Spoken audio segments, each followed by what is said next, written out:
Doing? God bless y'all. You know, some of us, we don't realize when God is about to move because we expect it to be easier, but sometimes it gets heavier. And when you look at the beginning of Exodus, everything starts to shift. Joseph and the whole generation that was with him is gone, y'all. There's a new Pharaoh that doesn't know him, doesn't know how the Israelites and the Egyptians got along. Because, when people forget what God did, they stop treating people the same. And what used to be favor turned into fear real quick. Now, Israel is growing and getting stronger, and instead of that being a good thing, Pharaoh feels threatened by it. Not because they were doing anything wrong, but because they were increasing in a way that he couldn't control. They were becoming more in number, more in strength. And Pharaoh, he started thinking ahead negatively, y'all. And he said, if they keep growing like this, they could outnumber us. Number us. They could even side with our enemies. They could shift the power. So instead of seeing them as a blessing, he saw them as a risk. And that's why he treated them the way he did. He tries to control what he couldn't stop. Then he puts pressure on them, more pressure. Makes their lives hard, y'all. Works them with rigor, thinking if he can make it hard enough, it'll slow them down. But it doesn't. The more they were afflicted, the more they multiplied. And that shows you something. What God is growing, pressure can't kill. It cannot, y'all. So Pharaoh, he takes it a little bit further. He tries to stop the next generation, and he told two of the Hebrew midwives to kill the baby boys at birth, quietly, strategically, trying to cut off the future before it even had a chance to grow. But the midwives, they feared God more than they feared Pharaoh, and they didn't do it. And God dealt well with them because of that. You know, that right there matters because it shows you that fearing God over fearing man comes with a reward, y'all. God didn't just protect them, he blessed them. The Bible says he made them houses. Now, that doesn't mean buildings, it means he established them. He gave them stability, family, legacy, something that would last beyond them. While they were helping preserve lives for others, God was building something in their own lives that couldn't be taken away. And that's what he did for the two midwives. But Pharaoh, he still didn't stop, y'all. Now he makes it public. He says every baby boy is supposed to be thrown into the river. And chapter 1 ends like that. Not with relief, but with things getting worse, y'all. And if we being real, life can feel like that sometimes. Like things are getting heavier instead of getting better. And I know that personally because I've lived through seasons where it felt like everything was getting heavier and not better. Moving on. In chapter 2 comes in, y'all, and right in the middle of all that, a baby boy is born, which is Moses. And what's crazy is the same river that was meant to kill him is the place God used to save him. His mother hides him, places him in that river, and his sister, she stays a distance off watching him, making sure he's okay, not knowing what's about to happen, but she's still staying close to Moses. Now, Pharaoh's daughter, she comes down to the river and to wash herself, and she sees the baby. And she already knows what it is. She knows this is one of the Hebrew children. She knows her father's command, and she knows what was said about these boys, yet she chooses to go against it. She has compassion, and instead of following the order, she keeps them. And that's powerful by itself, y'all, because even in the middle of a system that was trying to destroy, God used someone on the inside to protect. Then Moses' sister steps in. She approaches Pharaoh's daughter and asks if she wants a Hebrew woman to nurse the child. And she says yes. And out of all people, she goes and gets her own mother. Of course, why would she get somebody else? So now the same mother who had to let him go is being paid to take care of her own son. And Pharaoh's daughter actually named him Moses because she got him from the river. And that's another pattern we'll see in chapter 2.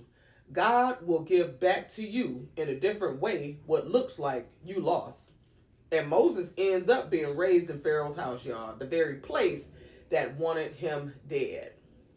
That's a pattern too.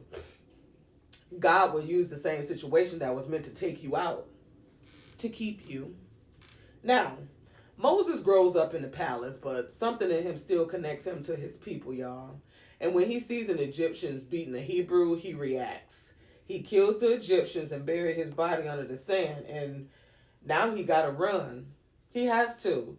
But the next day, when Moses went out again, he saw two Hebrew men striving together. Striving means like fighting or altercation. And he said to one of them that did wrong, "Wherefore smitest thou thy fellow?" And the man answered him back and said, "Who made thee a prince and judge over us? Intendest thou to kill me as thou killed the Egyptian?" And right there, Moses realized something, y'all. What he thought was hidden wasn't hidden at all. People knew, and fear hit him. It hit him, y'all, because now it wasn't just between him and that moment. It was exposed, and everybody knew that he had killed an Egyptian. And when Pharaoh, he heard about it, he sought to kill Moses, but then Moses fled. And this is where people get confused because they think if God has a calling on your life, everything should go smoothly. But Moses goes from the palace to the wilderness, from having everything to starting over. And he ends up sitting by a well, y'all. And that's where he meets the daughters of Jethro. They came to draw water, but the shepherds tried to drive them away, and Moses steps in again, helping. He helps them, he stands up for them, and makes sure they get water.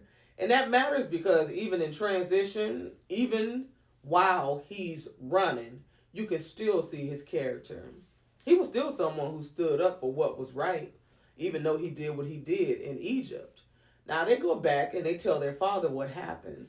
And Moses ends up standing there. Well, at first they didn't get Moses, and the father was like, "Go get him." They go get him, and Jethro gives Moses one of his daughters, Zipporah, to be his wife. And she bears him a son. And Moses named him Gershom, saying he's a stranger in a strange land. And even that shows you something. Moses is still in process. He is. He's not leading yet, but he's still being shaped. But the wilderness, it wasn't punishment, y'all. It was for preparation. See, sometimes when we get out of things that are familiar, we feel as though, oh, this is punishment, or, oh, God is not listening to me, but it's not true. Then in chapter 3, Moses, he's just living life, y'all. Tending the sheep. Nothing special. And that's when God shows up. Not when he's in the palace, not when he's at his best, but in the middle of a regular day. Now he comes to the mountain of God called Horeb and sees a bush burning with fire, but it's not being consumed. And Moses turns aside to see why. And that's when God calls him out of the bush saying, "Moses, Moses." And Moses answers, "Here am I." God tells him to take off his shoes because the ground he was standing on was holy ground. And then God begins to reveal who he is. He tells Moses, "I am the God of thy father, the God of Abraham, the God of Isaac, the God of Jacob." And Moses hid his face all while this going on because he was afraid to look upon God. And God tells him something deeper. He says he has seen the affliction of his people. He have heard their cry, he knows their sorrows, and he has come down to deliver them. Then God does something that shifts everything, y'all. He tells Moses, "I will send thee." Oh, Lord. And then Moses, he started questioning, y'all. Who am I that I should go? And that's real because when God calls you, it would challenge how you see yourself. But God doesn't answer his insecurity by building him up. He answers it by saying, "I will be with thee." And that's all Moses really needed at the time, but, well, not at the time, but all the time. But he didn't have that. He didn't need confidence in himself. All he needed was confirmation that God was with him. And in other words, it's not about you being enough. It's about God being with you. But sometimes we don't understand that. Then Moses asked, "When they ask me who sent me, what do I say?" And God tells him, y'all, "I am that I am." Simple as that. I am that I am. And he says, "Thus shalt thou say unto the children of Israel, I am have sent me unto you." Meaning God is not limited. He's whatever is needed. Whenever it's needed, he's just is. He just is, y'all. So when you step back and look at these chapters together, you start seeing the pattern. Although there's patterns all throughout the Bible, in these specific chapters, there's growth, then pressure. Then it's pressure, then attempts to stop it. But God still preserves what matters. Then comes a season that feels like everything is slowing down, but it's really preparation. And then God. And then God, y'all, he calls. That's not just their story. That's how God works. So if you're in a place right now where things feel heavy, confusing, or delayed, you might not be stuck. You might be right in the middle of that process. You got to have faith because what God is growing, pressure can't stop it. What God is preserving, people can't destroy. And what God has called, he's going to finish it. You got to believe that. So the real question is, where are you in that process right now? And are you fighting it or trusting what God is doing? What if nothing is actually falling apart and everything is just being repositioned for what God already promised? What if? What if? Because God didn't bring you this far just to leave you there. He said, I will never leave thee nor forsake thee in Hebrews 13:5.